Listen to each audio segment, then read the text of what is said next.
Olá pessoal, estamos de volta com mais um ClimaCast. O ClimaCast é uma parceria entre a Agrimet e a RTC, onde quinzenalmente nós trazemos os prognósticos climáticos das principais regiões produtoras do Rio Grande do Sul.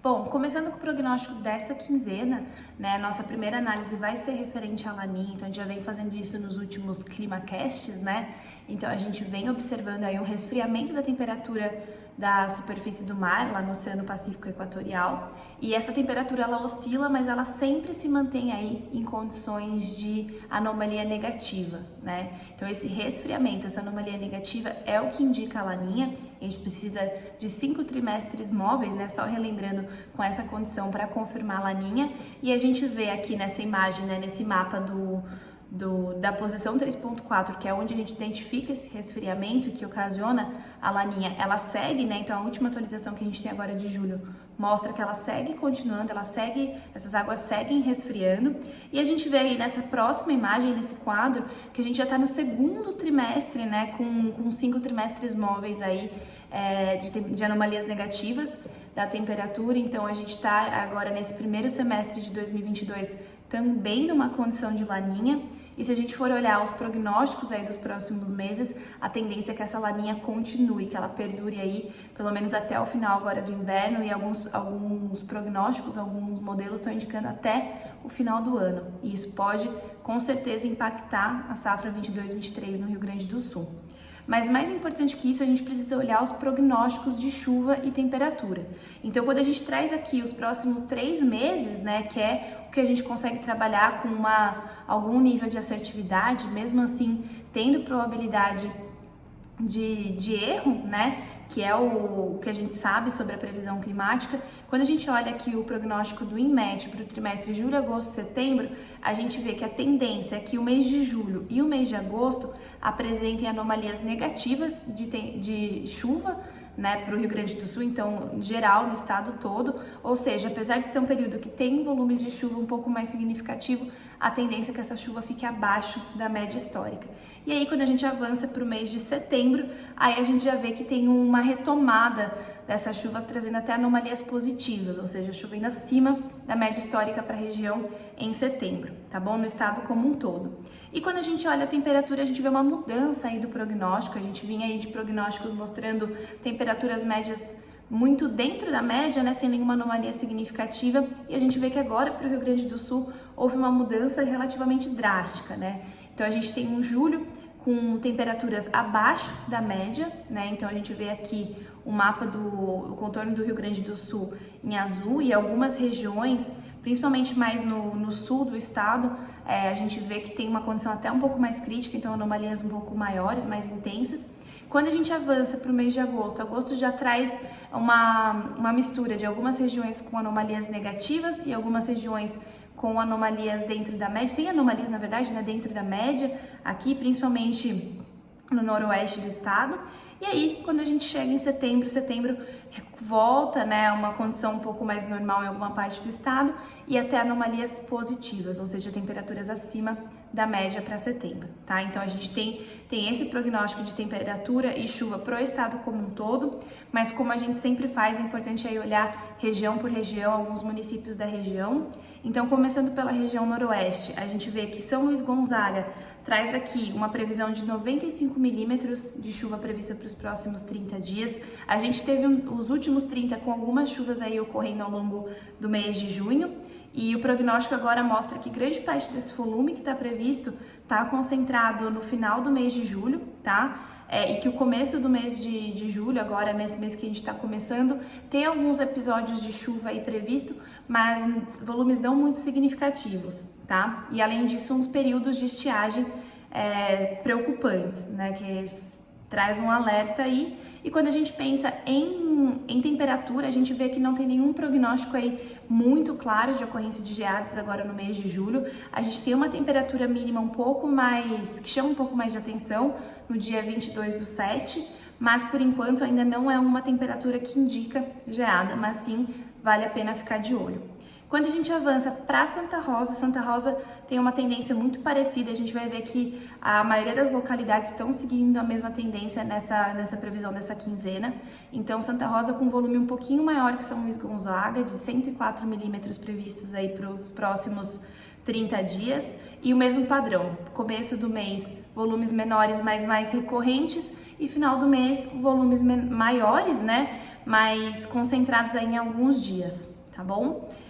Olhando Campo Novo soma um pouquinho a mais, então somando aí 125 milímetros nos próximos 30 dias. O padrão segue o mesmo, o volume de chuva no começo do mês, na primeira quinzena do mês de julho, é um pouquinho maior, o que eleva nessa soma dos 30 dias, mas o mesmo padrão, volumes menores no começo do mês e mais para o final do mês de julho, começo de agosto, volumes mais significativos. E esses 3 locais aí da região noroeste apontando para essa queda de temperatura no dia 22 de julho, tá bom? Quando a gente entra na região do Planalto, olhando a região do Planalto, começando por Água Santa, a gente vê um volume parecido, né, com Campo Novo, de 129 milímetros acumulados nos próximos 30 dias. De novo, Água Santa teve um volume um pouco mais significativo de chuva nos últimos 30, né, mas os próximos 30 tá muito parecido o padrão, então menores volumes de chuva aí ocorrendo no começo do mês, tendo um volume um pouco mais significativo aqui no dia 13 de julho, e aí os maiores volumes concentrados de novo no final de julho. Olhando Sarandi, o padrão é muito parecido, na verdade muda muito pouco, né? Sarandi traz aí um padrão de chuvas exatamente parecido com Água Santa, somando 129 milímetros, e também uma chuva um pouco mais expressiva aí no dia 14, e aí depois retomando as chuvas, ficando um período aí com uma janela sem chuvas e retomando as chuvas a partir aí do dia 28 de julho. Olhando Não Me Toque segue o mesmo padrão, que dá pra gente observar aí que soma um volume um pouco menor, então de 121 milímetros para os próximos 30 dias. Não tem um volume tão expressivo no dia 14 de julho, mas volta a ter volumes maiores lá no final do mês, a partir do dia 28. Olhando Ibirubá muito parecido com Não Me Toque, então somando 118 milímetros, volumes muito pequenos, né, até menores aí que Não Me Toque na primeira quinzena do mês de julho, um período aí de estiagem, e a chuva também retomando no dia 28 do 7. Tá? Todos aqui mostrando também essa queda aqui da região do Planalto, essa queda de temperatura no dia 22, mas também não apresenta nenhum risco de geada por enquanto. Entrando na região Noroeste Centro, a região Noroeste Centro, começando com Panambi, segue o mesmo padrão, né? Então a gente vê aí, já mudamos aí, estamos na terceira região, e a previsão segue muito parecida de um local para o outro. Então, de novo, volumes menores, né, ocorrendo todos os dias aí na primeira quinzena de julho, um período de estiagem, e quando a gente entra na segunda quinzena, mais para o final de julho, principalmente a partir do dia 28, maiores volumes aí acima de 20 milímetros em de 2 a 3 dias, tá? Então, Panambi soma aqui 115 milímetros. Quando a gente olha Cruz Alta, também, né, muito parecido com Panambi, a diferença aqui em Cruz Alta é que a gente vê volumes maiores, principalmente no dia 31 de julho, a gente vê um volume maior de chuva ocorrendo, né? E de qualquer forma, a previsão de temperatura também não chama atenção aqui, com destaque para o dia 22 aí um alerta, mas nada que indique geada. Quando a gente avança para Tupaciretã, o mesmo padrão, a diferença é que os volumes nessa primeira quinzena agora de julho são menores ainda, tá? Então ficam muito próximo de zero, né? Alguns dias aí chegando em 5, 10 milímetros, mas a grande maioria próxima de zero. A partir do dia 28, um volume significativo, e depois no dia 31 a gente tem aí um volume acima de 40 milímetros previsto, mas vale ressaltar que a gente está olhando aí muito para o fim da previsão e que a probabilidade de acerto ela é baixa, tá? E aí soma 113 milímetros para Tupaciretã.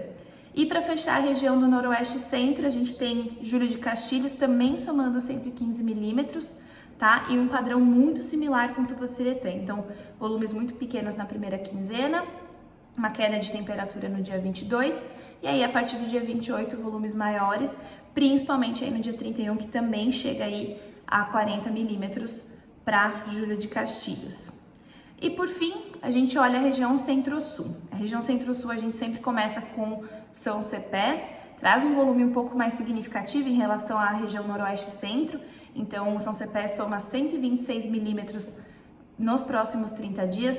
Também dá para observar que tem uns volumes mais significativos aí ao longo do mês, tá? Então, a gente tem um volume um pouquinho maior aí em torno do dia 8, 9, depois no dia 18.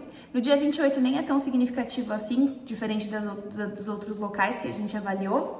E no dia 31 também volumes aí acima de 40 milímetros. A gente vê que tem a queda de temperatura do dia 22, um pouquinho menor do que as outras regiões, então o que é esperado aí para essa região centro-sul, né? As quedas de temperatura sempre são um pouco mais acentuadas, como a gente vem observando. Tem uma outra queda de temperatura prevista aí no dia 28, 29, que chama um pouco mais de atenção, que não chamava tanto nos outros municípios, tá? Quando a gente avança para Caçapava do Sul, também muito parecido, né? Somando 130 milímetros, a chuva está melhor distribuída aí ao longo do mês, a gente não vê a primeira quinzena ficando tão restrita aí de pluviosidade, né? Ela se distribui aí, apesar de ter alguns períodos de estiagem, e as temperaturas dão uma baixada aí, chegando na casa dos 5 graus, tanto no dia 22/7, quanto nessa queda agora do dia 28/7 que a gente está observando para a região do Centro-Sul. Para Bagé, a gente vê uma soma muito parecida também aí, né, na casa dos 124 milímetros. Bagé tem uma distribuição um pouco diferente, né, a maior concentração de chuva fica nesse começo do mês de julho, então com maior volume previsto aqui no dia 17, né, quase batendo aí 50 milímetros de chuva prevista nesse dia. E aí o final do mês, diferente das outras regiões, tem volumes muito pequenos, um período de estiagem um pouco maior, tá? Então a gente tem essa mudança no padrão de chuvas aqui para Bagé e as temperaturas também caindo, né? Alguns episódios mais recorrentes de temperaturas abaixo de 8, 7, 6 graus também, tá? De novo no dia 22, 23, no dia 28 também de julho, tá? E por fim, quando a gente chega em Arroio Grande segue um padrão parecido com Bagé, né? Então a gente pega essas duas regiões mais ao sul dessa região, a gente consegue observar que teve um padrão diferente aí na previsão. Então, maiores volumes concentrados bem no começo do mês, de novo aqui no dia 17, 18, um volume alto, em torno de 50 milímetros, e aí o resto do mês com volumes muito pequenos, não tão significativos e até, né, gerando alguns períodos de estiagem, e de novo as temperaturas um pouco menores, o que nas outras regiões aí ficava na casa dos 10, 8 graus, aqui para a região do centro-sul, no geral, a gente vê na casa dos 6, 5 graus, tá bom? Que já começa a acionar um alerta aí para risco de geada, principalmente em algumas regiões de baixada, que são mais suscetíveis a esse tipo de risco, tá bom?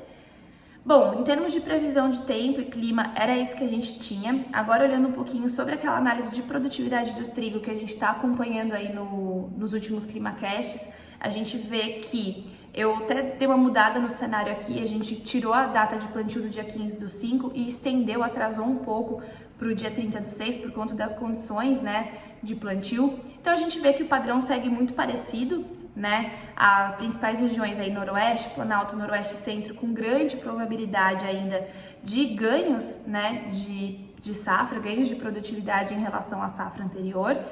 Obviamente aqui para o dia 30/6 tem um valor maior aí de produtividade reportado, né, de acordo com o modelo aqui para a safra 21/22, né, mas a safra 21 é um pouquinho melhor, né, então a gente vê que os cenários ainda são muito amplos, então assim, existe a possibilidade de a gente ter uma quebra de safra, como a gente diz aí, em cenários mais críticos de clima, mas também a gente tem que considerar que tem muito aí do clima que a gente não conhece, tem muita climatologia sendo embutida nesses dados do dia 30/6, tá bom? Mas, no geral, é um cenário bem otimista para produção do trigo e segue aí poucas diferenças do modelo que a gente rodou no mês anterior, da quinzena anterior, né? Tanto para o dia 30/5 quanto para o dia 15/6, essas datas de plantio, a gente não teve muita variação dos cenários.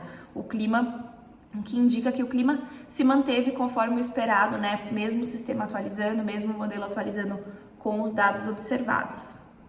Tá bem? Então, hoje era isso que eu tinha para trazer para vocês aqui para o ClimaCast.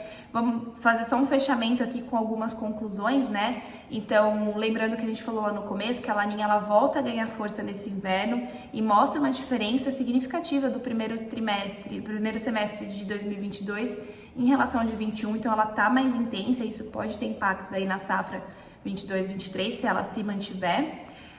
Os volumes significativos de chuva previsto, né, eles continuam, mas eles estão mal distribuídos, sendo concentrados tanto mais ao final do mês, nas principais regiões, e no centro-sul mais no começo do mês, né? As temperaturas, como indicado, tendem a ficar abaixo da média histórica, o dia 22 aí chamando um pouco de atenção, o dia 28 também lá no centro-sul, mas por enquanto nenhum indicativo aqui de geada de fato, tá?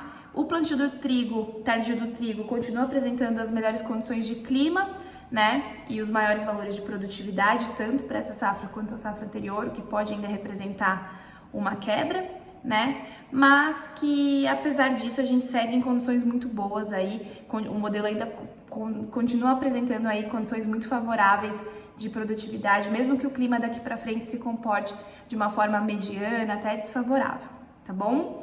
Bom, pessoal, era isso. Eu agradeço imensamente a participação de vocês.